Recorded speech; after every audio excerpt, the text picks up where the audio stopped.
Selamat datang di podcast kami pada kali ini. Pada kesempatan kali ini kita akan membahas tentang dampak korupsi terhadap pembangunan dan kesejahteraan masyarakat. Bersama saya sebagai narator, nama saya Holden Pardosi, dan kita akan ditemani oleh 3 narasumber kita untuk mendalami topik ini. Perkenalkan narasumber pertama. Perkenalkan, nama saya Teresa Haji. Perkenalkan, nama saya Jusik Nadir Samusir. Perkenalkan, nama saya Mangapul Sinaga. Baik, kita mulai dari pertanyaan pertama.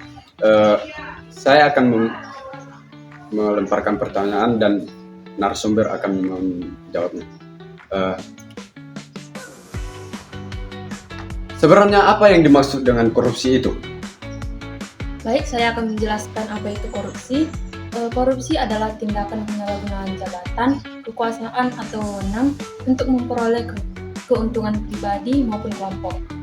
Tindakan ini merugikan masyarakat dan juga negara, karena dana yang seharusnya digunakan untuk kepentingan umum justru malah disalahgunakan untuk kepentingannya pribadi.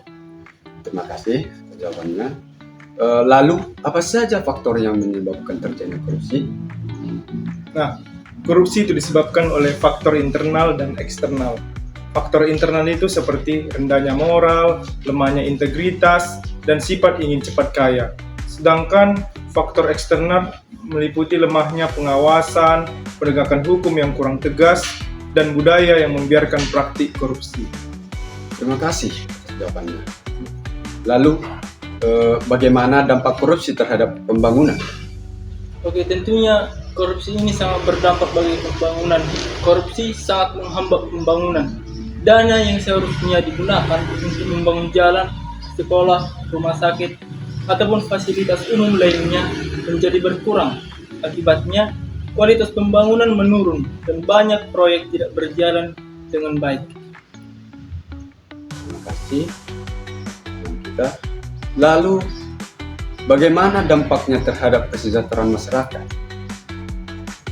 Jadi dampak korupsi terhadap masyarakat itu yang contohnya itu masyarakat sulit mendapatkan pelayanan yang baik, terutama dalam bidang pendidikan dan kesehatan. Selain itu, korupsi juga memperlebar kesenjangan sosial karena keuntungan hanya dinikmati oleh sebagian orang yang terlibat dalam korupsi tersebut.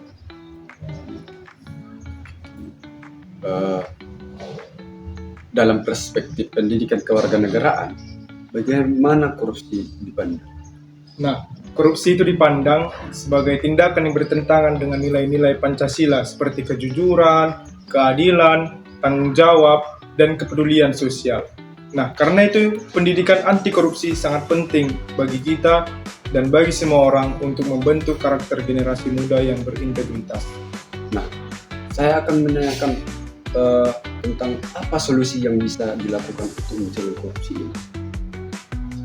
Pencegahan korupsi ini dapat dilakukan melalui pendidikan anti korupsi, penegakan hukum yang tegas, dan transparansi penggunaan anggaran dan pengawasan dari masyarakat.